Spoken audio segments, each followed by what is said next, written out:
aravuga ngo dore ingeso 18 ziranga abantu bo mu minsi y'imperuka. These are the signs of the end times. Iyo tutajya twibuka, when we don't remember, yaravuze ngo abantu bazaba ari ibyigenge. the people will be rebellious. Abantu bazaba ari ibyigenge. They will be rebellious. Aho pastor amubwire ngo ariko kumaze iminsi utaboneka. Where a pastor tells him, where have you been? Urashinzwe wowe. He say, oh, it's mind your business. Aho abaza umusore urabona byo kubyigenge ibyigenge mbabwire ngo rebellious people. Njya mbona abantu uretse ko hano ntarabibona mu mbabarire niba byarabaye ndabivuga ntacyo bitwaye. I haven't seen it here, but I will speak about it. Ibyigenge ku buryo umuntu atinyuka ari umusore ngo yafashijwe. Someone may even be out there. Agasimbuka kaka umuntu mikrofone ngo reka nere haleluya zitatu. And they come to the pulpit and grab a microphone. Kutagira indero. That is lack of not being taught. Kugira indero sumuka. That is not being brought up in a good manner. Kutagira indero. Lack of bazaba ari ibyigenge. They will be rebellious. Batumvira ababyeyi babo. Not obeying their parents. Indashima. Ungrateful. Bikakaza. They will be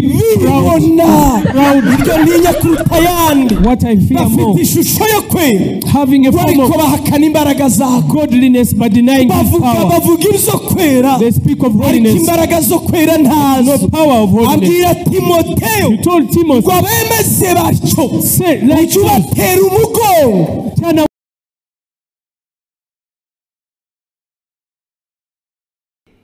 Ineza ya Yesu si ya none ahubwo irasanzwe. Sika abantu batanyumvise di. Iri jambo tugiye kuganira umva uko rivuze. Riravuze ngo ineza ya Yesu ntabwo ari iya none ahubwo irasanzwe.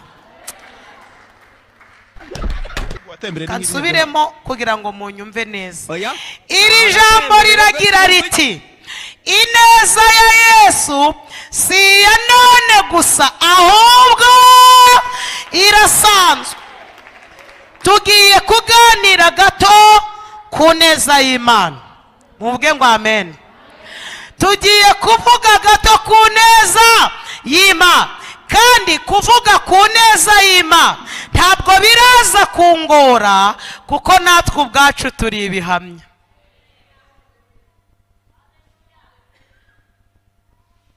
Narimvuze ngo kuvuga ku neza y'Imana ntabwo birangora kuko natwe ubwacu turi ibihamya. Amen. Nawe ubwawe uri igihamya. Muti gute? Uko umeze uyu munsi biraruteje. Abantu nka batatu banyumvise aribo bakoma amashi. Uko umeze uyu munsi biraruta ejo. Ineza y'Imana. Clé en pesque foglaise. Twese twicaye hano. Kandi hari amagambo bari baratwatuyeho. Uzi ko n'ababyeyi bo mu cyaro bari bazi gutukana. Urakagwa ku gasi. Uragakubitwa n'inkuba. Umeze nka nyogosenge. Cyatambitse ibirenge nka se wabo. Ariko turashimira Yesu. Duhuye nawe amateka arahinduka. Nta cyiza kizamuturukaho. Ku musozi wabo niko byagenze baramuvumye. Ariko turashimira. Uwibutse ku neza y'Imana abari butera haleluya gusa.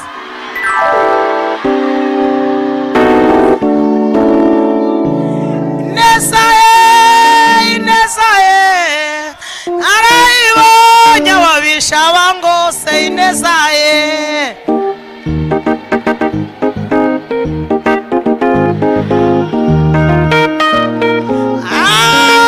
Narayibonye mu bikomeye, narayibonye bugiye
Yesu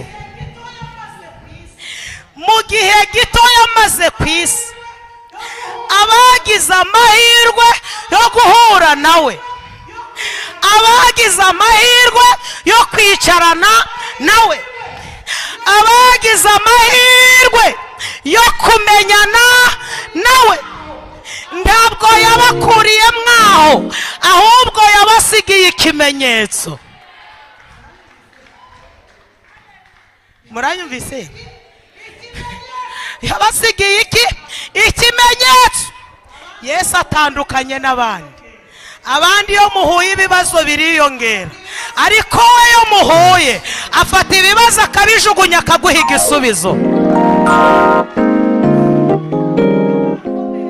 Yesu muhura warakomeretse akaguha icomoro.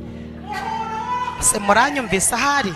Muhura warakomeretse agahita gushakira icomoro, kandi icomoro Yesu atanga kiba kiruta igikomere wakomeretse.